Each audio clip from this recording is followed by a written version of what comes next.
Hey guys, Carl from Purple Moose Plays.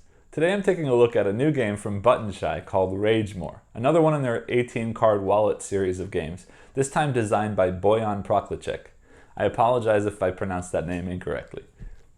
As usual, we're going to get down and take a look at a playthrough, and then I'll meet you back up here to let you know what I think. Alright, before we get started today, I just wanted to apologize in advance for any glare that might be on the camera this time. The cards are sleeved because unfortunately in the first printing of this game, there was a symbol that was misprinted on the card. The publisher does know about this and they're working on getting replacement cards made, but I haven't gotten a new card for that, and I wanted to put this here and I didn't want it to affect shuffling. So the cards are in sleeves, but otherwise nothing is changed. To start a game of Ragemore, we're going to start by shuffling the cards.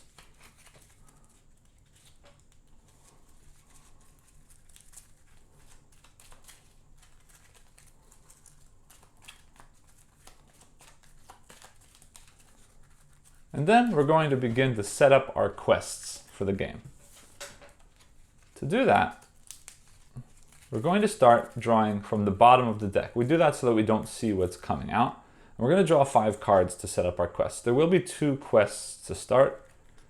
And the only thing we have to be careful of is that the same symbol cannot be placed on top of the exact same symbol. So again, we'll pull out 5. So for example, this crown could not be placed here because there's already a crown there. And 5. So those are our 2 quests to start the game. Next, we're going to draw 3 cards to start our party to begin the game. When we're drawing party cards, as you've seen here, if the same symbol comes up, in this case, those symbols will be stacked like that. So this is the start of our game. We then place the deck up here, and we're ready to begin.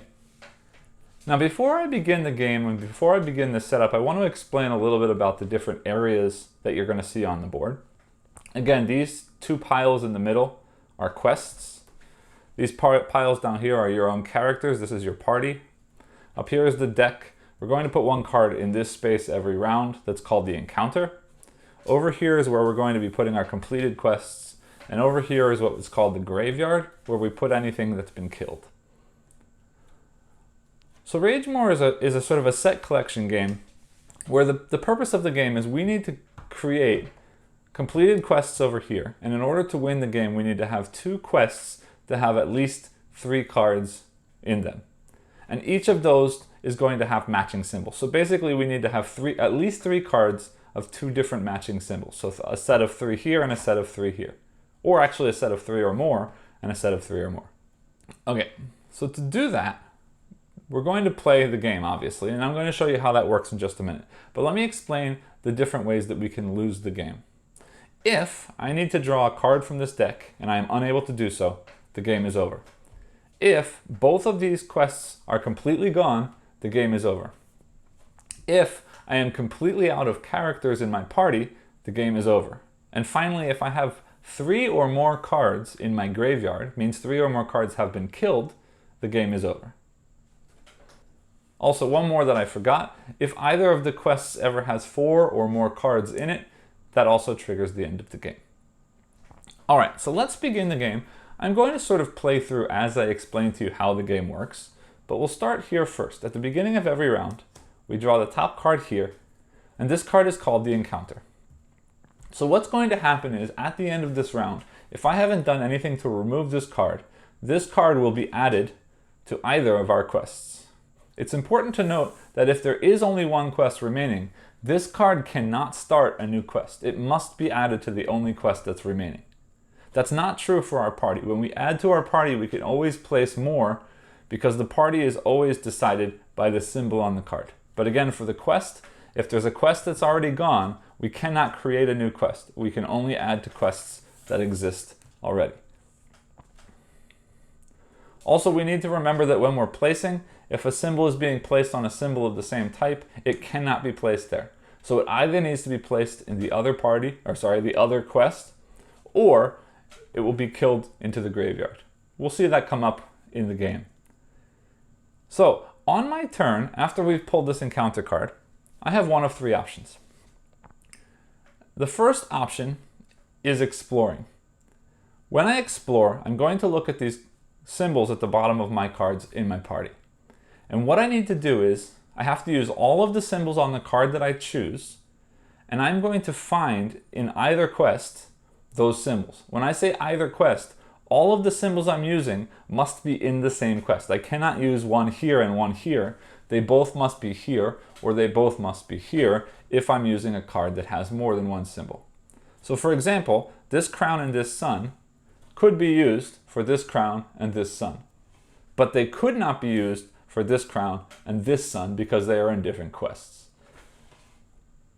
So what I would do to explore is I would take that card, flip it upside down to its enemy side, slide it to the bottom of the deck, and then I would take those two cards and I would place them over here into my completed quest area, separating them by symbol.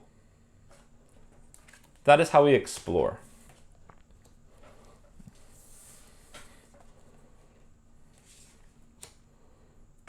All right, the next thing we can do is we can recruit.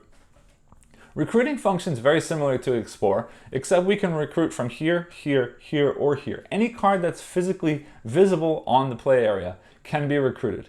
And what recruiting means is we're going to flip that card to its party side or to its good side and be added to our party. So again, looking at these symbols, a crown and a sun would allow me anywhere on this board to take a crown and a sun and add them to my party. But there's one problem here, there's one exception here. Some of the cards have these red skull symbols.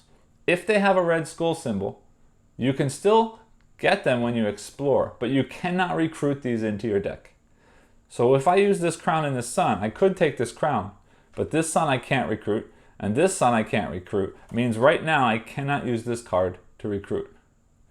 Likewise, if I use this one that has a cross and a road, the cross is here, I could recruit this card, but this road here has a red skull, means I cannot recruit that card either. So I would not be able to use this to recruit right now. I could, however, use this to recruit if I chose to. And this crown, again, anywhere on the tableau or in this gameplay area is fair game for recruiting, so long as there is no red skull. I could use this to recruit this crown. I could also use this to recruit this crown. And all I would need to do is turn this upside down, again, sliding it under the deck, and I would take the card that's been recruited, flip it over, and add it to my play area, or add it to my party.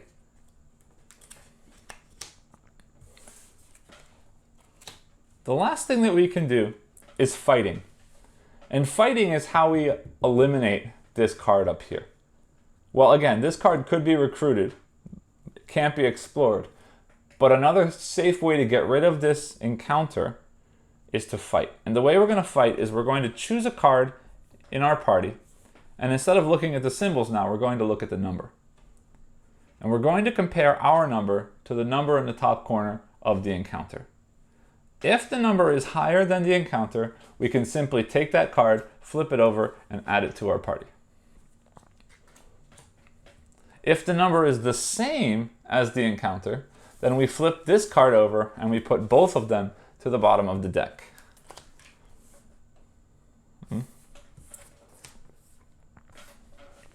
Or, yeah, I'll reshuffle in a minute. If the number, say for example here, is less than the encounter, we can still fight. And what's going to happen is the card that's lower is going to get killed and go to the graveyard, but we will succeed in the battle and we will take that card and add it to our party. So if we really need to get rid of one of these encounters for some reason, we can sacrifice a low number to the graveyard in order to recruit or to take or gain that card. Remembering that if we ever have 3 cards or more in the graveyard, we've lost the game. At the end of the round, if this card still remains, it will be added to one of the quests. And whatever it says at the bottom of the card will be triggered. So for example, in this case, it says move 1 card from finished quests, which would be over here, we don't have any, to the bottom of the deck. So this card would actually be pretty bad because it's undoing something we're doing towards ending the game. Some of the cards will have good things though that we'll see come up.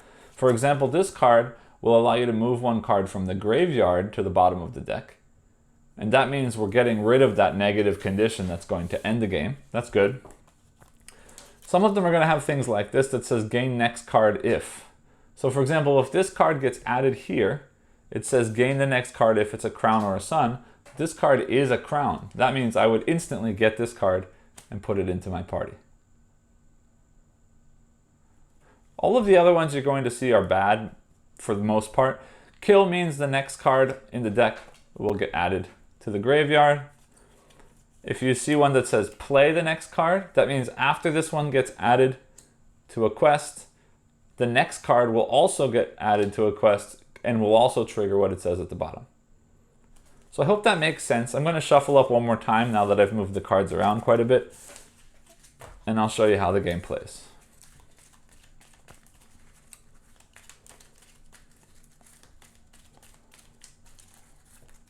So again, we put out 5 cards into our quest area.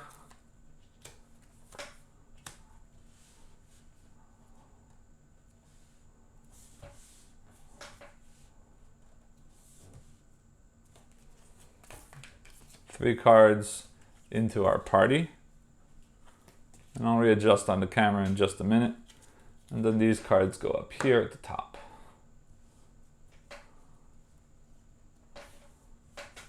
Oh, sorry. This one should have been placed on top of that when it was placed. Remember, the party cards are always sorted by symbol. All right, so let's begin the game, and you'll get an idea for how the game plays as we go along. So first, we're going to place our encounter, which is a 1. It cannot be recruited, and it says we're going to move this top card to the bottom, which is not a huge deal. So I don't really mind if that gets placed, but we do need to notice that this is a road and this is a road. So if this gets placed, it's going to get placed here, and that's going to trigger the end of the game unless I can get rid of this or this. Good news is I have some cards here that will help take care of that. But the question is, which one should I focus on? These are both zeros, so I don't really care so much about that. And I wouldn't mind holding on. No. If I use both of these, this is going to be the only card that's left.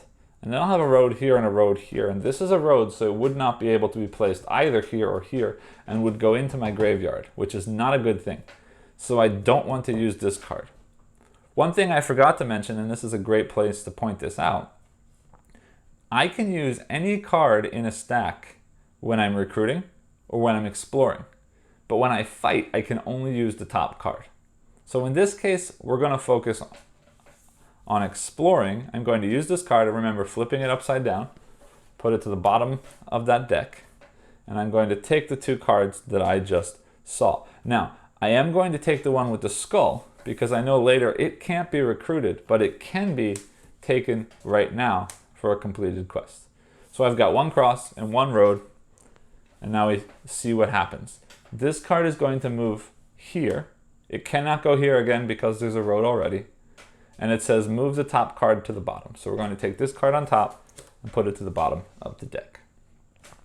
All right, so we draw our next encounter and we start the next round. All right, that card's going to move 1 card from the graveyard, but there are no cards in the graveyard, so that doesn't bother me. It's a 3, which is high, and I don't really want to deal with that. It cannot be recruited, so I can't use this to recruit. But I wouldn't mind having some more stuff in my party that is not 0. So I'm going to use this card right here to recruit. Now, I could recruit from here, I could recruit from here, but I could also recruit from here, and this says kill the next card, if.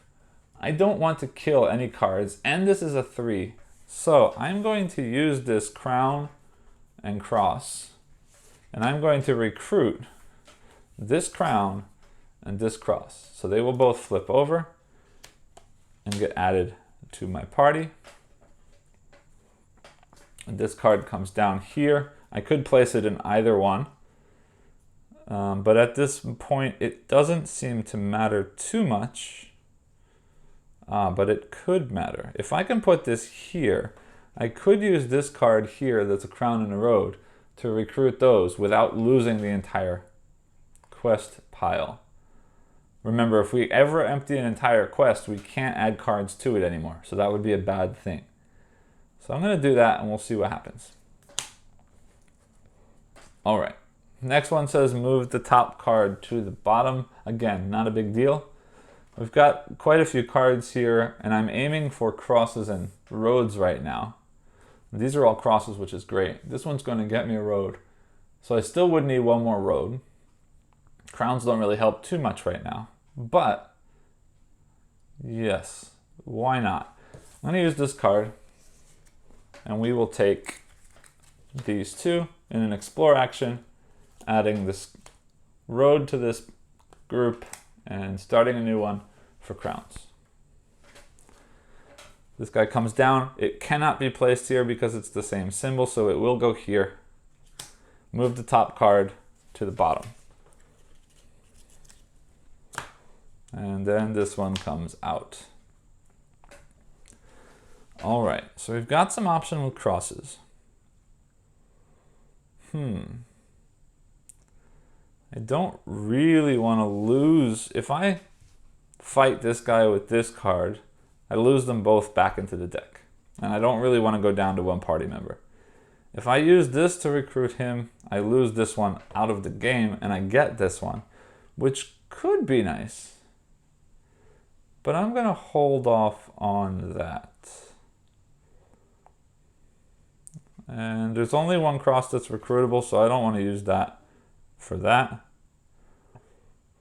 There's always the option that we can pass. If we don't see anything that we want to do and we just want to move on to the next round, we can pass and take nothing.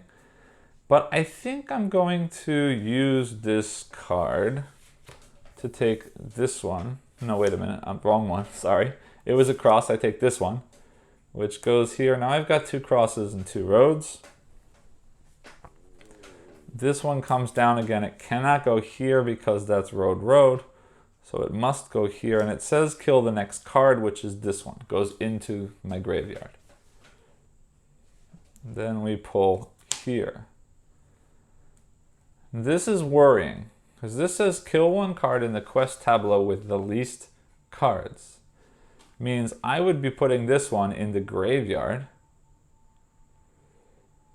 I don't like it, but this 0 is never going to do me any good for fighting. So I could hopefully fight that and put a card into the graveyard and hope that that's a strong card, but I can't be guaranteeing. And the next card says if there's a card in the graveyard, add this one to the graveyard as well, which is also not great because that would end the game.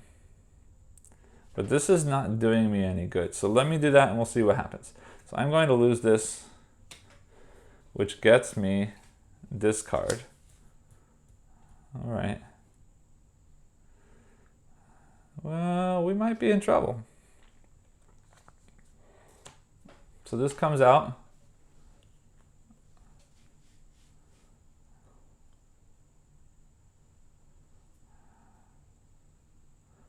And yeah, I don't like this at all, huh? I should mention here, it didn't come up in the game because I have clearly played pretty badly. But this plus sign, if I had a second card here, when I'm fighting, I could add this number plus the number on another card in my party and use that combined number to take out this number. But I don't have any other cards, so 2 plus nothing is still just 2. And that's a 2. I think I've lost the game here because I could recruit this one. Sorry, I could explore for this one and put a third cross here, but I still don't have enough roads, which would lose this card and that would be the end of the game. I could... No, I can't recruit because the only cross is here and that's a skull. And I could fight this one, but because they're both 2s, if I do that, this and this both go to the bottom of the deck. This empties and I lose. And if I pass, this card comes down here and it says if there's at least one card in the graveyard, add this card to the graveyard, which means 3 cards in the graveyard, and that's also a loss. So unfortunately, that's the end of the game, and I've lost. Now, because this was a short game and I didn't do very well, I'm going to play through one more time. If you want to skip ahead to what I think about the game, please do, but if you'd like to see one more playthrough, stick around and we'll play one more time.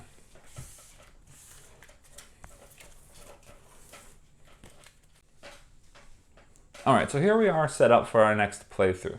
Let's see if this one goes any better. So we start by putting out our encounter. Again, this one says if there's at least one card in the graveyard, put this in the graveyard. There's not. So I don't mind if something happens with that one right now. Now, looking at what I've got in front of me, the cross in the road would work here, but then I'd wipe out a quest, and I don't want to do that. Crown and sun, there's no suns on the board. There's a crown here. I could use this crown to recruit this crown, but a 1-to-1, lose this card to gain another card is not great, unless I have high hopes that this might have more symbols on it. But I don't want to do that right now. So what I do want to do is I'm going to go after this guy. I explained in the last playthrough, but in case you didn't finish the last playthrough, I'll explain it right now. This plus means we can add this number to another card in our party to fight off this bad guy. So in this case, I've got a 1 plus. So I could 1 plus 0 is still 1, or 1 plus 2 is 3. So if I compare this 3 to this 2, my number is higher, and I can take this card. It's a crown. We place it here on top of our other crown. And now we place out another card.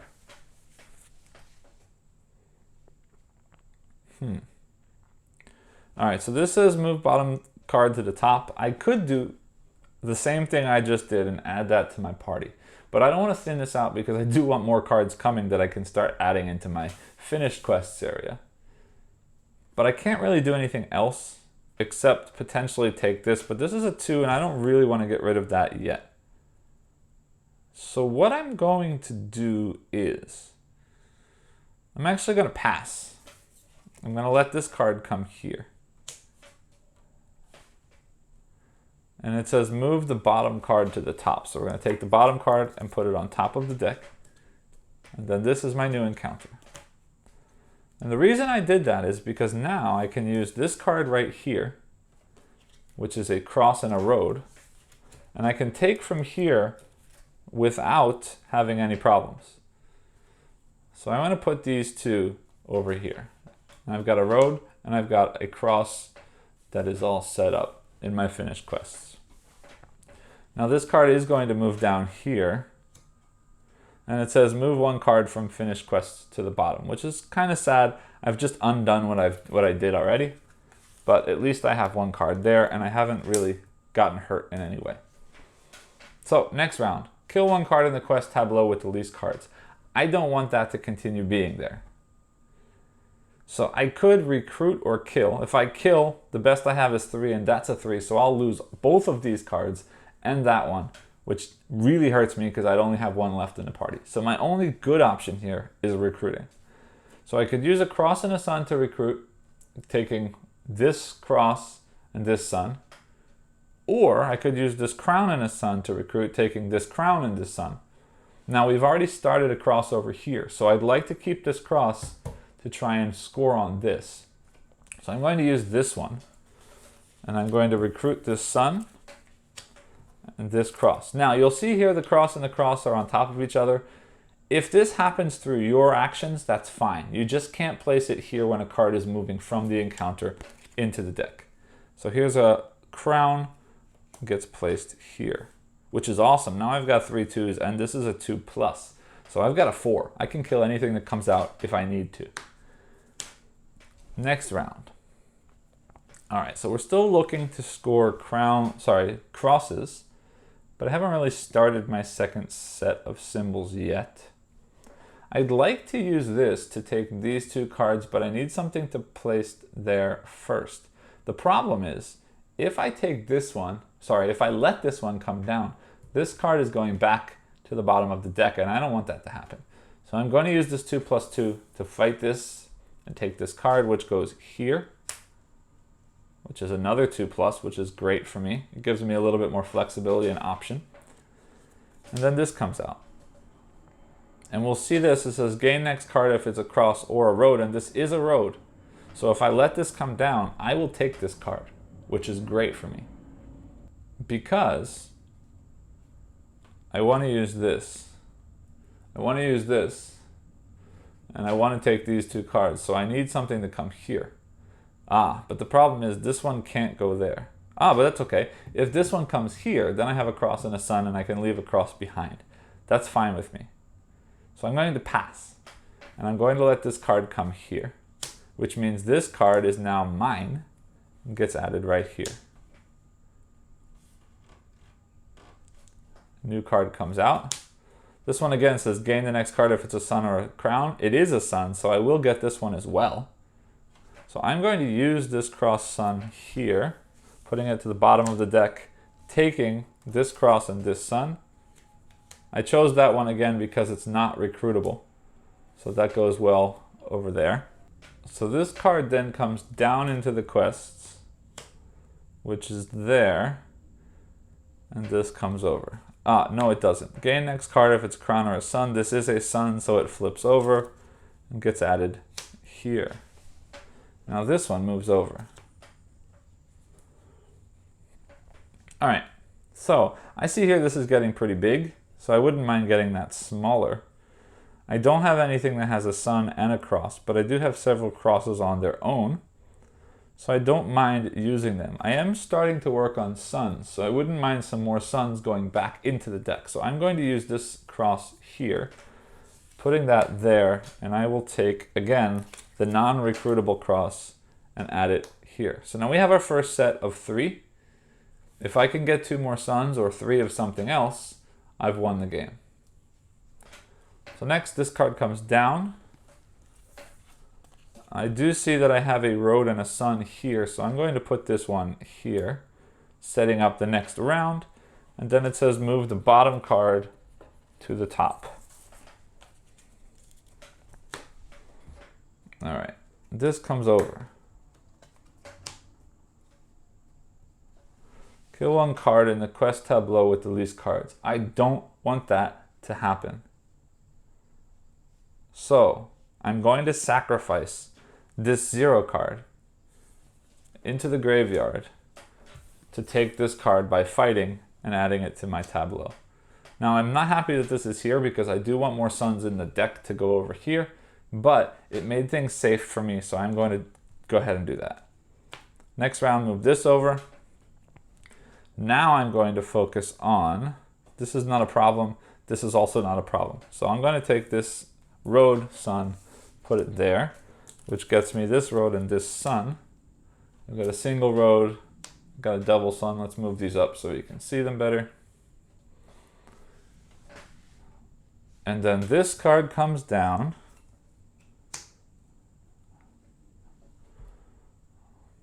And it says play the next card, so this card also comes down. It doesn't really matter where right now. And then this card comes over. All right, so I've got quite a few cards out of the deck. This deck is getting really small. So I need to figure out a way to find a sun, which means I could get rid of a sun. But I don't have any ways to pick up a sun, which is also an issue.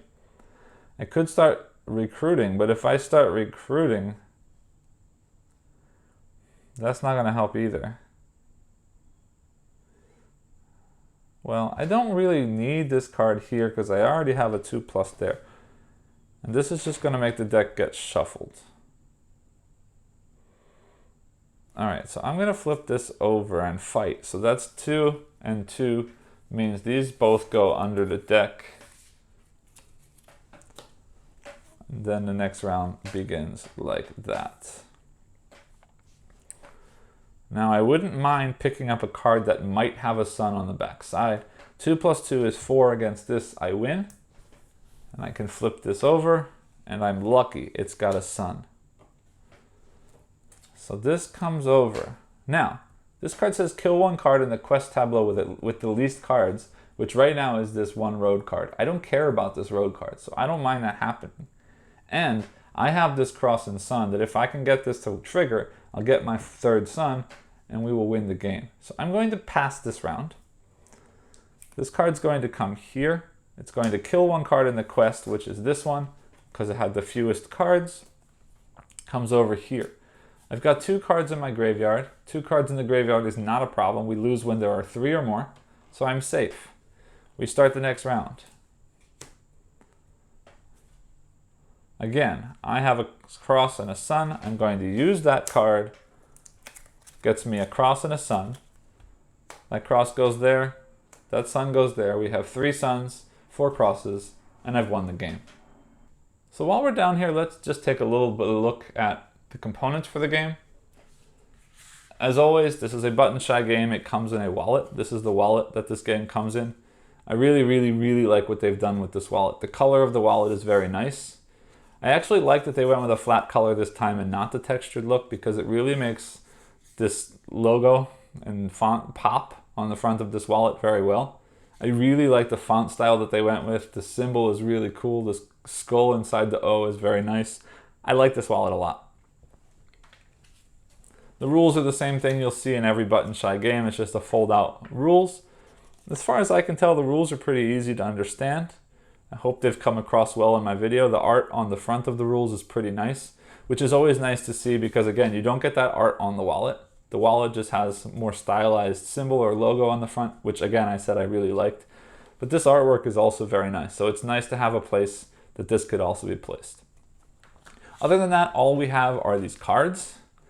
The art on the cards is very cool. I like the characters, I like the demons. They all look really cool. When I first got this game, I will tell you, I played the prototype version of this game, and it was more a black and white kind of look to it. And I wasn't sure I liked this sort of reddish color and this cream color, but the more I play with it, I think it looks really nice on the table. It's very clear to see which side is which. The symbols are very easy. It's nice that they're dark on one side and white on the other side to sort of help with that contrast. And beyond that, everything is really easy to read. The text on here is big enough that I never have a problem reading it, even from across the table. The numbers, the symbols, they all make really simple sense, and it's very easy to see what's going on. So overall, the components of this game are very nice. So meet me back up top and we'll discuss what I think about the game. Welcome back. I hope you sat through both of my playthroughs. I'm sorry that I did 2 of them, but I think it was a really good idea that I did do 2. If you skip to the end right now to see my review and you've only watched the first playthrough, I do recommend strongly that you go back and watch the second one, because things went a lot better in the second playthrough and I was able to show a little bit more of the nuance of the game. So I definitely recommend it, but if you've seen enough in the first, that's fine with me. So let me talk a little bit about what I think about this game. Basically, what you saw in the playthrough today is exactly how this game seems to always go for me, right? I tend to be nearly 50-50 on whether I win or lose this game, and honestly, I'm not sure that I can say that I really understand the strategy in this game. Now, let me get ahead of myself and say that I do like this game. I do enjoy this game, and I will keep this in my collection and keep playing it. But I'm not sure really how I feel about the game as a game. It's not bad. There's nothing wrong with it. I understand the way it flows, and I'm sure there is some deep strategy involved in this game. But I'm not card counting, and I'm not looking deeper into this game to figure out exactly what's on the back of each card. Do I remember which card has what? Do I remember which card is stronger on the back for more symbols or higher number for fighting? And I don't really focus on remembering those things. Now, as I play the game more and more, I'm sure some of that stuff will become sort of natural.